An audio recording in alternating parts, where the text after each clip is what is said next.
যারা আমাদের মতো মিট লাভার তারা অবশ্যই অবশ্যই কলকাতায় গেলে এই রেস্টুরেন্টটাতে যাবেন এবং কি খাবারগুলো ট্রাই করবেন।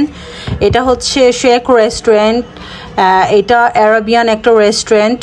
এটা হচ্ছে আপনার মানে মাংসর আইটেমের জন্য বেস্ট একেবারে পারফেক্ট। মানে তাদের ইয়েটা হচ্ছে শেফগুলো সব অ্যারাবিয়ান, তো এই জন্য খাবারের টেস্টগুলো হচ্ছে অ্যারাবিয়ান স্টাইলের রাখার চেষ্টা করছে। আর ভিন্ন ভিন্ন টেস্ট ছিল, খুবই মানে মজা ছিল প্রত্যেকটা খাবার। এখানে আমরা মেনু দেখে অর্ডার করে নিচ্ছি খাবারগুলো। এখান থেকে আর কি আমরা 2টা প্ল্যাটার অর্ডার করছি। এটা হচ্ছে মিক্স কাবাবের একটা প্ল্যাটার, এটাও অসাধারণ। এখানে হচ্ছে 6 রকমের 5 রকমের হচ্ছে ডিফারেন্ট ছিল, কাবাব ছিল। প্রত্যেকটা মানে কাবাব ডিফারেন্ট স্বাদ ছিল, অনেক মজা অনেক। যারা আমাদের মতো র মিট লাইক করেন, জাস্ট শুধু কাবাবের স্মেলটাই থাকবে, এক্সট্রা কোনো স্পাইসেস থাকবে না, তাদের জন্য এটা মাস্ট বি।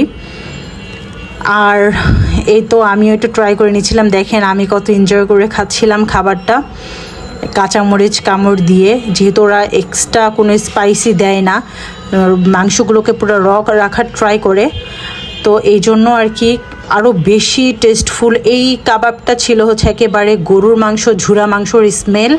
আর এটা ছিল দই বড়া মেবি, মানে মালাই দিয়ে এই কাবাবটা তৈরি করে।